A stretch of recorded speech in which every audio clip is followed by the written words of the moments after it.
Hello everyone, আসসালামু আলাইকুম। আমি তানমিন হোসেন তন্দ্রা। আজ রাত 11টার সময় গুরু ক্লাবের পক্ষ থেকে একটি প্র্যাকটিস সেশন নিয়ে আমি চলে এসেছি। তো আশা করি আপনারা সকলে ভালো আছেন। আর আমার কথা ঠিকঠাক মতো শোনা যাচ্ছে কিনা এবং আমার স্ক্রিনও ভালো মতো দেখা যাচ্ছে কিনা এটা আমাদেরকে কমেন্টস করে জানান।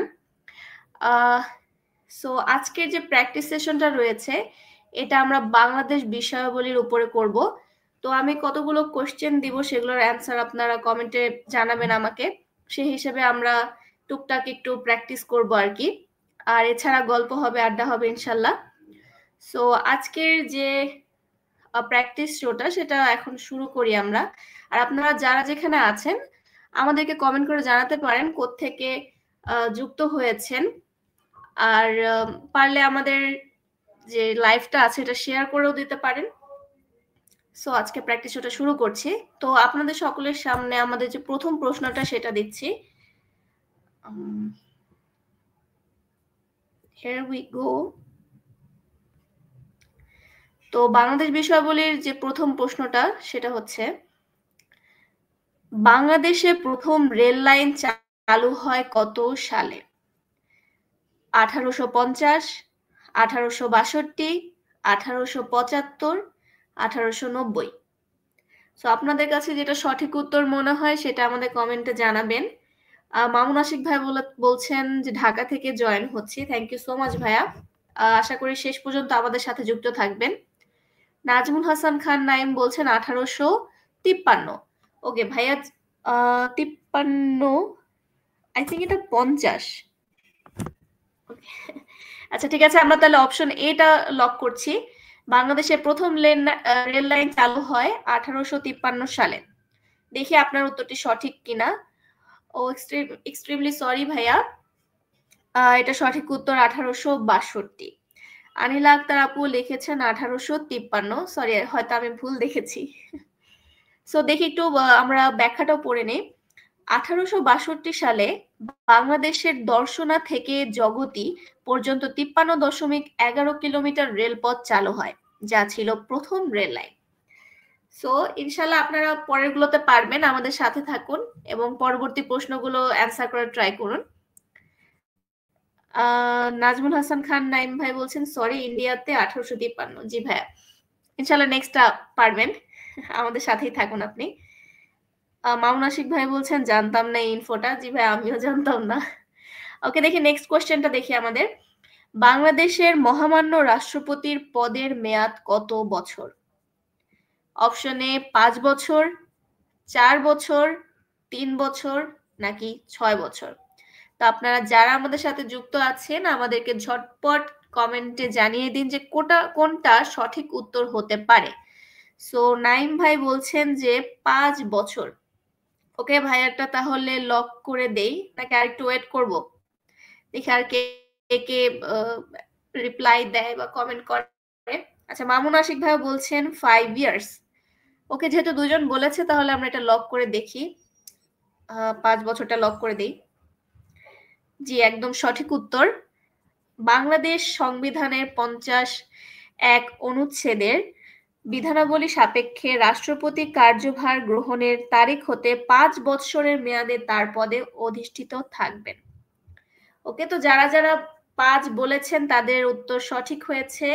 আমাদের এখানে সঠিক উত্তর দিয়েছেন মামুন আশিক ভাই, নাজমুল হাসান খান নাইম ভাই, আনিলা আক্তার আপু এবং জাহিদুল ইসলাম সুজন। সো আপনাদের সবাইকে অসংখ্য ধন্যবাদ সঠিক উত্তর দেওয়ার জন্য। আশা করি পরের প্রশ্নগুলোর উত্তরও আপনারা পারবেন। সো আমাদের সাথে যুক্ত থাকুন। সো আমরা পরবর্তী প্রশ্নে চলে যাচ্ছি। বাংলাদেশ কোন সালে কমনওয়েলথের সদস্যপদ লাভ করেন? 1972 সালে, 1973 সালে, 1974 সালে, 1975 সালে? দেখা যাক কে কি অ্যান্সার করে। সো আমাদের মাঝে মামুন আশিক ভাই বলছেন 1973 সাল। তো দেখি আরো কয়েকজন যদি কমেন্ট করে তাহলে তাদের উত্তরটা দেখে আমি লক করব। আপনারা সকলেই কমেন্ট করে জানান যে কোনটা সঠিক উত্তর হতে পারে।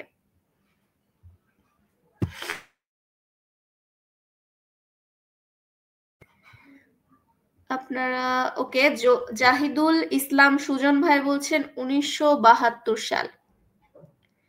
বাংলাদেশ কোন সালে কমনওয়েলথের সদস্য পদ লাভ করে?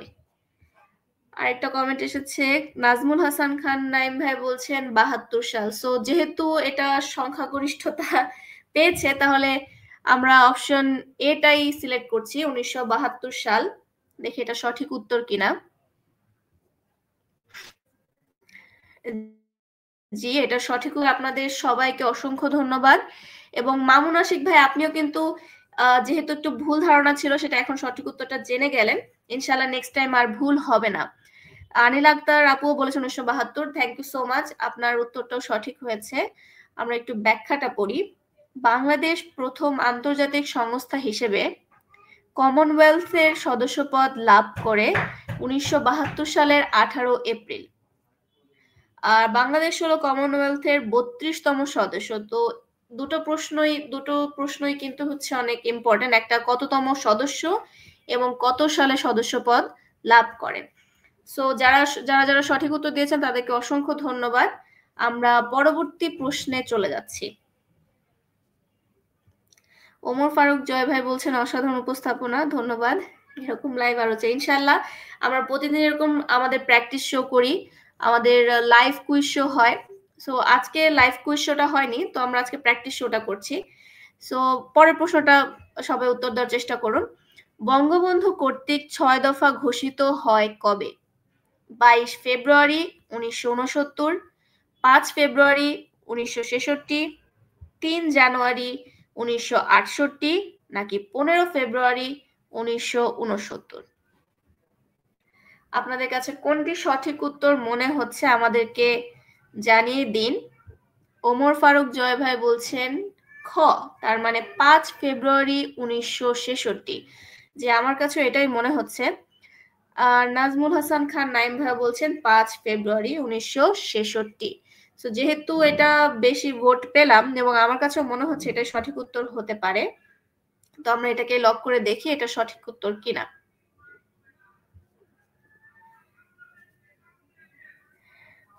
জি, এটাই সঠিক উত্তর। আপনাদের সকলকে ধন্যবাদ সঠিক উত্তরটি দেওয়ার জন্য। আমরা এটা একটু ছোট্ট করে ব্যাখ্যাটা পড়ে নেই।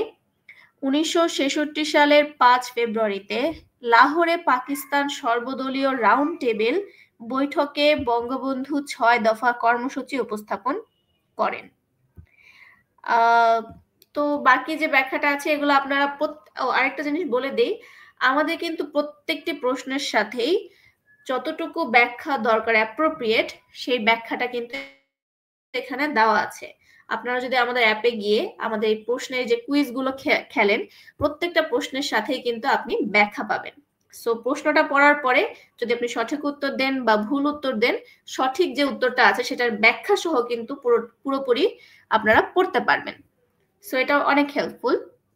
আচ্ছা, একটু কমেন্ট পড়ি। ওমর ফারুক জয় বলছেন যে ওমর ফারুক জয় ভাই বলেছে খ, এটাই ঠিক। জি ভাই, আপনি একদম সঠিক উত্তর দিয়েছেন, ওটাই ঠিক ছিল। আচ্ছা, আমরা পরের প্রশ্নে যাচ্ছি। ভারতের কতটি ছিটমহল বাংলাদেশের ভৌগোলিক সীমায় অন্তর্ভুক্ত হয়েছে? 162টি, 111টি, 51টি, নাকি 101? তো এটা কোনটা সঠিক উত্তর হতে পারে আপনাদের কাছে যেটা মনে হয়? যদি কনফিউজড থাকেন তাও আমাদেরকে জানান।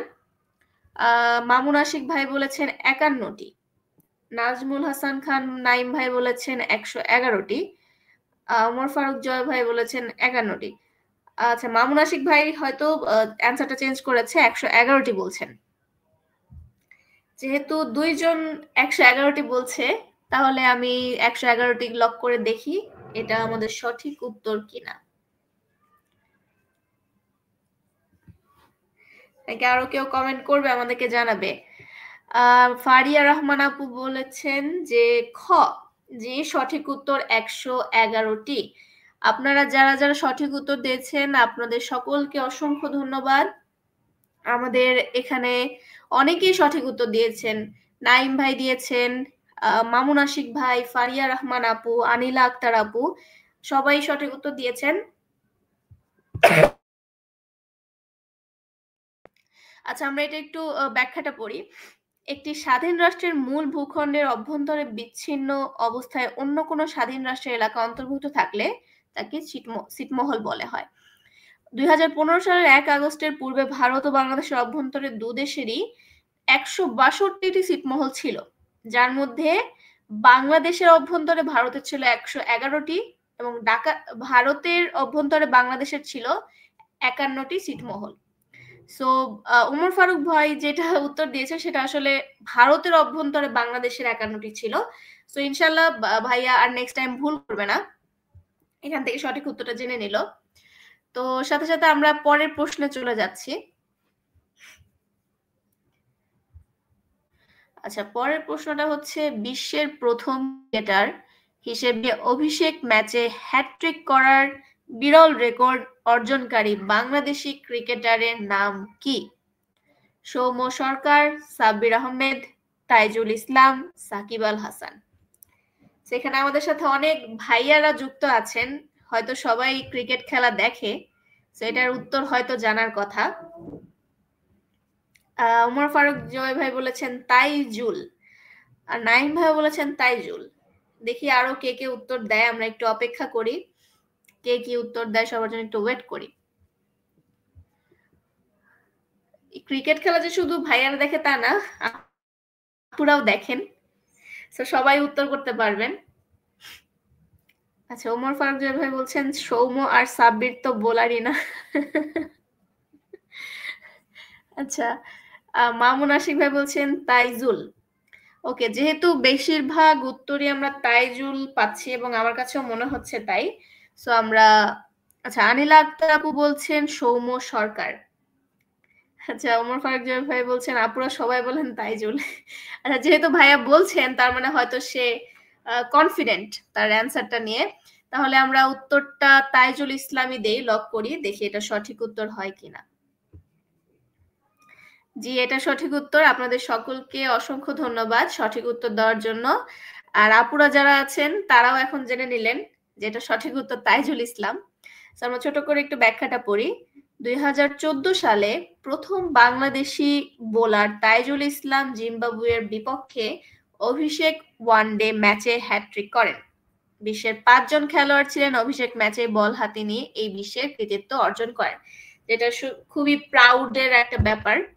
সো আচ্ছা, ঠিক আছে, আমরা তাহলে পরবর্তী প্রশ্নে চলে যাচ্ছি।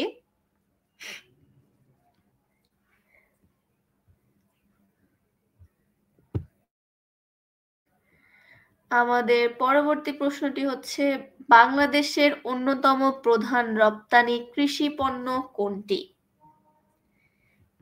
বাংলাদেশের অন্যতম প্রধান রপ্তানি কৃষি পণ্য কোনটি? ধান, পাট ও পাটজাত দ্রব্য, সরিষা, শাকসবজি।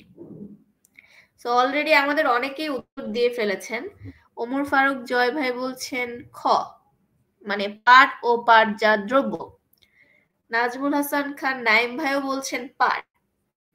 দেখি বাকিরা কি উত্তর দেয়, তাদের কাছে কোনটি সঠিক উত্তর মনে হচ্ছে। বাংলাদেশের অন্যতম প্রধান রপ্তানি কৃষি পণ্য কোনটি?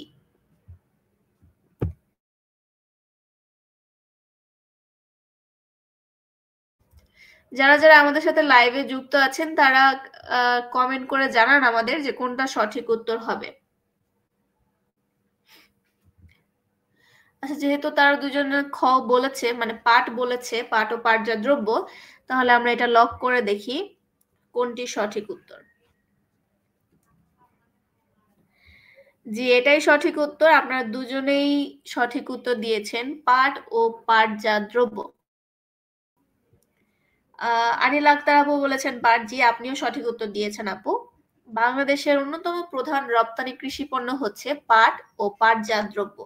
বর্তমানে বাংলাদেশ থেকে বিশ্বের প্রায় ১৩৫টি দেশে ২৮২টি পাট ও পাটজাত পণ্য রপ্তানি হয়, যেটা খুবই এটা হিউজ একটা অ্যামাউন্ট। আচ্ছা, আমরা পরবর্তী প্রশ্নে চলে যাই। দেখি পরবর্তী প্রশ্নটা কি আসে। আপনারা সবাই রেডি থাকুন যেন পরের প্রশ্নের উত্তরটা দিতে পারেন। ওকে, বাংলাদেশ বিমানের প্রতীক কোনটি? শাপলা, প্রজাপতি, বলাকা, রয়্যাল বেঙ্গল টাইগার। বাংলাদেশ বিমানের প্রতীক কোনটি? শাপলা, প্রজাপতি, বলাকা, রয়্যাল বেঙ্গল টাইগার। আপনারা আমাদেরকে কমেন্টে জানিয়ে দিন যে আপনাদের কাছে সঠিক উত্তর কোনটি মনে হচ্ছে, বা বেশিরভাগই সবাই তো শিওরই হবে, তাও কনফিউজ থাকলে যেটা মনে হয় আপনারা কমেন্ট করে জানান যে কোনটা মনে হচ্ছে। নাইম ভাই বলছেন বলাকা, মোর ফারুক জয় ভাইও বলছেন বলাকা। ওকে, আমরা আরেকটু ওয়েট করে দেখি কে কে উত্তর দেয়, কমেন্ট করে জানায়। আনিলা আক্তার আপু আমাদের অনেকগুলো প্রশ্নের উত্তর দিয়েছেন এবং সঠিক উত্তর দিয়েছেন, এবং আবারও তিনি বলছেন বলাকা। তো যেহেতু পরপর তিনজনই বলছেন বলাকা, তো আমরা বলাকাটা সিলেক্ট করে দেখি এটা সঠিক উত্তর কিনা। আচ্ছা, ওমর ফারুক বলছেন যে বিমান বাংলাদেশ এয়ারলাইন্সের প্রতীক বলাকার নকশা করেন চিত্রশিল্পী পটুয়া Kamrul Hasan. Thank you so much ভাইয়া, আপনি আমাদের একটা প্রশ্নের সাথে আরেকটি এক্সট্রা অ্যান্সার বলে দিলেন, আপনাকে অসংখ্য ধন্যবাদ। আচ্ছা, বাংলাদেশের একমাত্র সরকারি বিমান পরিবহন সংস্থা বিমান বাংলাদেশ এয়ারলাইন্স। বিমান বাংলাদেশ এয়ারলাইন্সের প্রতীক বলাকা অর্থাৎ বক। সো আমাদের সঠিক উত্তর দেওয়ার জন্য অসংখ্য ধন্যবাদ আপনাদের সকলকে। আর ওমর ফারুক জয় ভাই আমাদের একটা প্রশ্নের সাথে আরেকটা উত্তর দিয়ে দিয়েছেন, আরেকটা প্রশ্নের উত্তর, সেটা হচ্ছে এই বলাকাটার নকশা করেন চিত্রশিল্পী পটুয়া কামরুল হাসান। এটাও খুব ইম্পর্টেন্ট একটা কোয়েশ্চেন। এবং ভাস্কর্যের নকশাকার মৃণাল হক। আপনাকে অসংখ্য ধন্যবাদ ভাইয়া আমাদের এতগুলো প্রশ্ন দিয়ে হেল্প করার জন্য। আচ্ছা, আজকের প্র্যাকটিস শো এর লাস্ট কোয়েশ্চেন এটা, আমরা লাস্ট কোয়েশ্চেনে চলে যাচ্ছি। আহসান মঞ্জিল নামকরণ কে করেন? নবাব আলিমুল্লাহ, নবাব আব্দুল গনি, নবাব আব্দুল লতিফ, নবাব মতি উল্লাহ। এই আহসান মঞ্জিল আমাদের সদরঘাটে রয়েছে, হয়তো অনেকেই গিয়েছেন। আমার ইউনিভার্সিটি সদরঘাটে, তো আমার যখন ফার্স্ট ইয়ারে ছিলাম তখনই যাওয়া হয়েছিল। সো আপনারা যারা যারা জানেন আমাদেরকে কমেন্ট করে জানান যে কোনটা সঠিক উত্তর হতে পারে। আর যারা আহসান মঞ্জিলে গিয়েছেন তাদের তো জানার কথা, দেখি কে কে সঠিক উত্তর দিতে পারে, আমাদেরকে জানান কোনটা সঠিক উত্তর। আচ্ছা, ওমর ফারুক জয় ভাই বলছেন খুব সম্ভবত আব্দুল লতিফ। আচ্ছা, হয়তো কনফিউজড। মামুন আশিক ভাইও বলছেন অপশন সি, নবাব আব্দুল লতিফ। আচ্ছা, ওমর ফারুক জয় ভাই বলছেন জি আপু, আমার ইউনিভার্সিটিও সদরঘাটে। ওকে ভাইয়া। নাজমুল হাসান খান নাইম ভাইয়া বলছেন গনি, নবাব আব্দুল গনি। আচ্ছা, আনিলা আক্তার আপু বলছেন আব্দুল গনি। সো এটা একটা টাই হয়ে গেল, দুইজন বলছেন নবাব আব্দুল লতিফ এবং বাকি দুজন বলছেন আব্দুল গনি।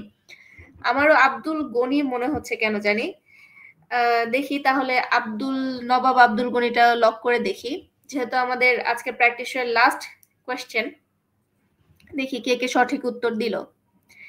জি, আপনাদের দুইজনকে অসংখ্য ধন্যবাদ, আপনারা সঠিক উত্তর দিয়েছেন।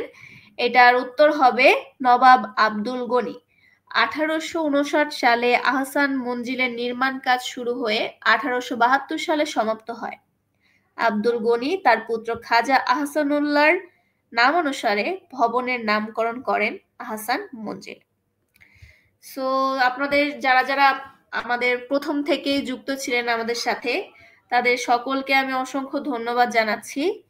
আর প্রতিদিন আমাদের 7টার সময় প্র্যাকটিস শো হয়, প্র্যাকটিস সেশনটা হয়, এবং রাত 10টা 10:30টার দিকে আমাদের লাইভ কুইজ শো হয়। তা আপনাদের সকলকে আমন্ত্রণ জানাচ্ছি যেন আমাদের লাইভ কুইজ শো এবং প্র্যাকটিস শো গুলোতে অংশগ্রহণ করেন।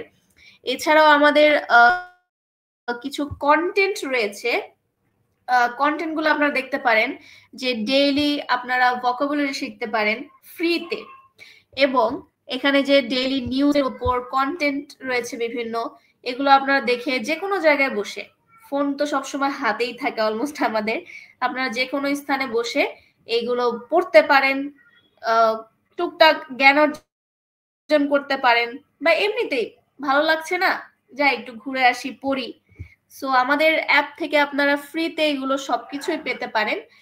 আর এছাড়া আমাদের 1-2 দিন পর পরই রাত 9টার সময় লাইভ এক্সাম হয় 1 ঘন্টার। তো ওটা টপিক ভিত্তিক হয়ে থাকে।